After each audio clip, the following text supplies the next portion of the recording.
After an up-and-down week last week, which saw the Bulls go on a promising win streak where it looked as if the Bulls had finally started to get things together with the new roster changes, the Bulls then ended up with two very disappointing losses in which they fell apart in the second half after playing an incredibly well first half against the Hawks.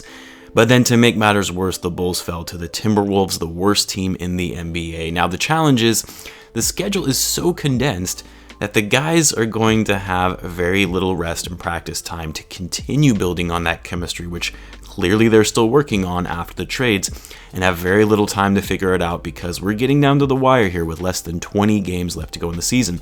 And this week, the Bulls absolutely must finish off this week strong if they want a shot at the playoffs, and that's what we'll be talking about in this video. So what's going on, everyone? You are listening to Bulls Central here. Hope you're all doing well. So a tough week last week, but on to the next, right? With a new week and hopefully one in which we can recover strong after a disappointing end to last week. And the Bulls are right back at it tonight for their fourth game in 5 nights, which is, of course, never easy, as I'm sure the players are absolutely exhausted, especially given all of these have been traveling games. As you can see, the Bulls will be taking on the Memphis Grizzlies tonight, a team that has been playing much better as of late, although they did lose their last 2 games, and like the Bulls, they also played last night and lost. So hopefully the Bulls can use that to their advantage.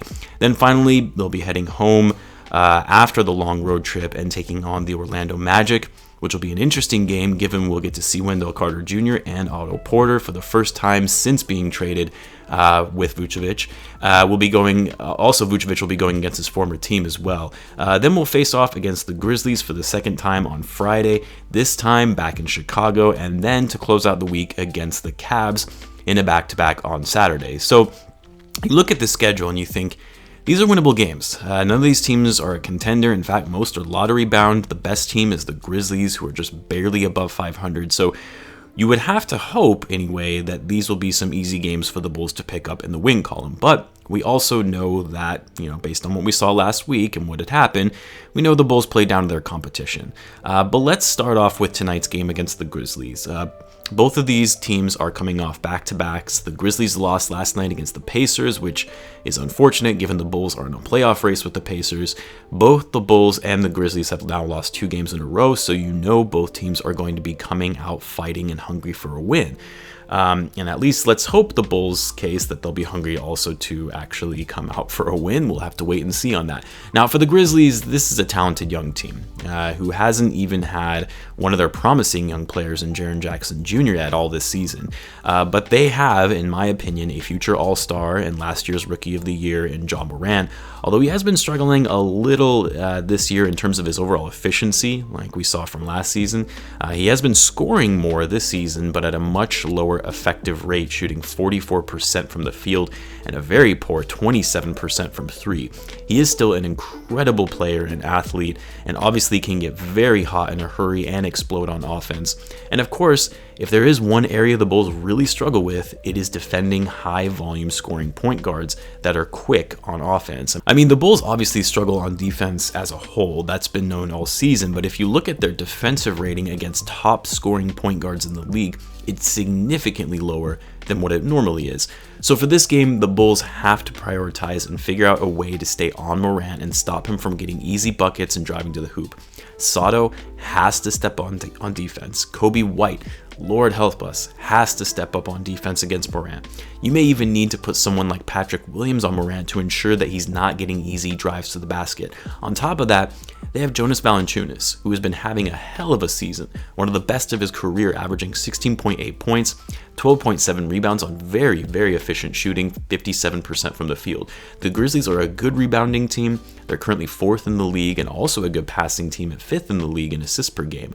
They're not the best 3-point shooting team, though, which will be good for the Bulls, given the fact that the Bulls aren't the best at defending the perimeter. I mean, come on, they allowed Ricky Rubio to go 5 for 6 from 3 last night. Ricky Rubio.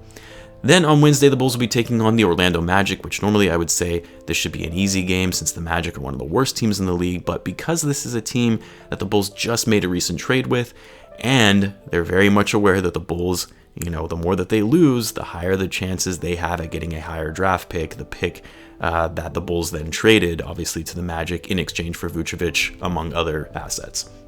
On top of that, you have Wendell Carter Jr., who is obviously going to look to come out strong with a little revenge on his former team that traded him away and essentially gave up on him.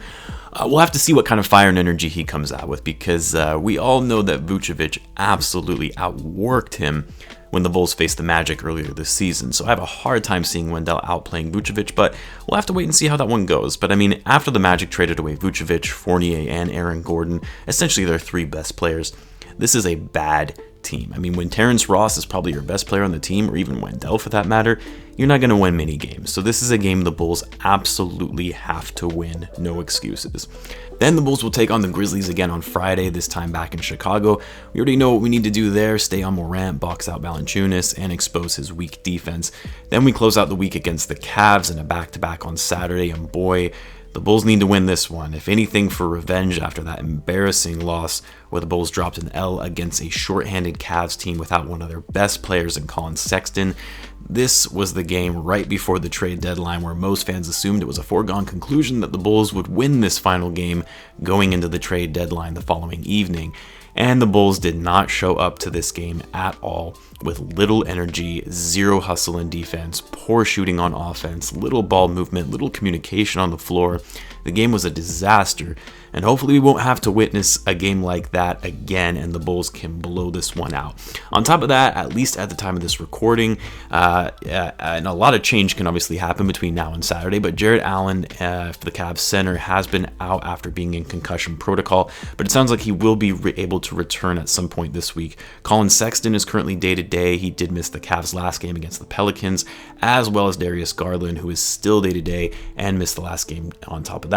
So if the Cavs continue to be shorthanded by the time this game rolls around on Saturday, there are no excuses for the Bulls losing this one. You got to come out strong and hit them right from the beginning. As far as my predictions, which I always seem to be getting wrong every week, last week I thought I was going to get my predictions right when I said the Bulls would go 3-1, losing to the Hawks only, and I figured that would be the case until the Bulls lost last night against the Wolves to close out the week going 2-2.